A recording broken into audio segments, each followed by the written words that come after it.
मैं अपने बिहार के सभी किसानों को सावधान करना चाहूँगा कि ये सब किसान विरोधी पार्टियां हैं, न इन्हें कुछ समझ है न कुछ वो जानते हैं। एक तो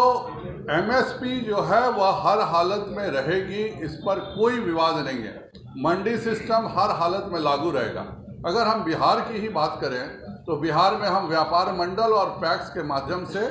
अनाज खरीदवाते हैं। जितना हम लक्ष्य रखते हैं उस लक्ष्य को भी हम लोग पहुंच पाने में एक वर्ष से किसी भी कारण से असफल रहे, और उसी का कारण है कि हम लोगों ने इस बार निर्णय किया कि हम अभी से ही खरीद करेंगे। और मैं माननीय कृषि मंत्री अमरेंद्र प्रताप सिंह जी को धन्यवाद देना चाहूँगा कि उन्होंने और माननीय मुख्यमंत्री जी ने, माननीय उप मुख्यमंत्री ने मिलकर के यह निर्णय किया और 800 करोड़ रुपए किसानों के धान के खरीद के लिए रिलीज भी कर दिया, और जिससे कि पैक्स के द्वारा, व्यापार मंडल के द्वारा यह खरीद हो सके कि अगर प्राइवेट कंपनियां आ करके अपनी मंडी खोलती हैं और वह एमएसपी पर या उससे उच्च दर पर धान खरीदती हैं, तो जितने ज़्यादा धान बेचने का ऑप्शन किसानों के पास रहेगा उतना किसानों की भलाई होगी। इसलिए मैं बिहार के सभी किसानों से, सभी नागरिकों से अनुरोध करूंगा कि विपक्ष के छलावे में नहीं आए और किसानों के हित के लिए जो कुछ भी प्रधानमंत्री जी ने किया है, चाहे वह किसान सम्मान निधि के 6,000 रुपये देना हो, चाहे इसमें एक व्यवस्था देना हो कि अगर किसानों के लिए कोई चाहे तो कह देगा कि हम 300 एकड़ की ज़मीन पे आप जो भी उपजाएं हम इतने दाम पर अवश्य खरीदेंगे, यह तो किसानों के लिए खुशी की बात है। खुद पंजाब में अमरिंदर सिंह जी ने पेप्सी के साथ समझौता करके लेज़ के साथ, और एक बहुत बड़े इलाके में लेज़ आलू का उत्पादन करता है,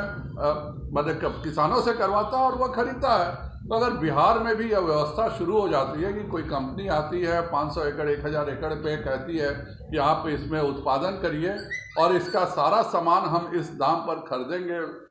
वह बुआई होने से पहले, तो यह तो अच्छी बात है। इसीलिए मैं बिहार के सभी किसानों से अनुरोध करूंगा कि कृपया कर विपक्ष के छलावे में नहीं आए और इस भारत बंद का जो नाटक कांग्रेस और उनके सहयोगी दल कर रहे हैं, जबकि खुद उनके घोषणा पत्र में शामिल है कि हम ये सब कृषि सुधार लागू करेंगे, वह लागू नहीं कर सके, इसी का अफसोस वह कर रहे हैं। इसलिए मैं सभी किसानों को आह्वान करता हूं कि कल के बंद का विरोध करें और माननीय नरेंद्र भाई मोदी जी के ऊपर इस बात का भरोसा रखें कि इस कृषि सुधार कानूनों से बहुत लाभ होगा। हम लोगों के पास सैकड़ों उदाहरण आने लगे हैं मध्य प्रदेश से, महाराष्ट्र से, जहां पर सीधे बेचने से किसानों को ज़्यादा पैसे मिल रहे हैं और यह भारत के हित में है। किसान आंदोलन में जिस तरह से विरोधी दल दोहरेपन की नीति कर रहे हैं और जिस तरह से भारत के किसानों को बरगलाने का कार्य कर रहे हैं, उसकी हम लोग कड़े शब्दों में भर्त्सना करते हैं। खास करके बिहार में राष्ट्रीय जनता दल ने, जिनके अध्यक्ष केवल किसानों से नौकरी देने के नाम पर ज़मीनें लिखवाने का काम किए हों और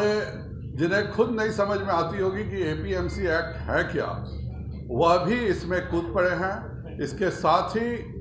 कांग्रेस ने इसका समर्थन किया है, जबकि मैं आप सबों के सामने बताना चाहूँगा कि कांग्रेस ने अपने 2019 के घोषणा पत्र में यह साफ लिखा था कि हम एपीएमसी एक्ट को निरस्त करेंगे, और यह बात उनके मैनिफेस्टो के पेज नंबर 17 में पॉइंट नंबर 11 पर दर्ज है। तो जो पार्टी स्वयं अपने घोषणा पत्र में कहती है कि हम सरकार में आएंगे तो हम एपीएमसी एक्ट को निरस्त करेंगे, और इसेंशियल कमोडिटी एक्ट को भी उन्होंने खत्म करने का वादा अपने 2019 के घोषणा पत्र में किया था, यह भी आप उनके घोषणा पत्र के पेज नंबर 18 में देख सकते हैं। उसी तरह से 27 दिसंबर 2013 को राहुल गांधी जी ने स्वयं कहा था कि हम सभी फलों और सब्जियों को हम इस एपीएमसी एक्ट से बाहर करेंगे, जिससे कि इनके दामों को भी कंट्रोल किया जा सके और किसानों का भला किया जा सके।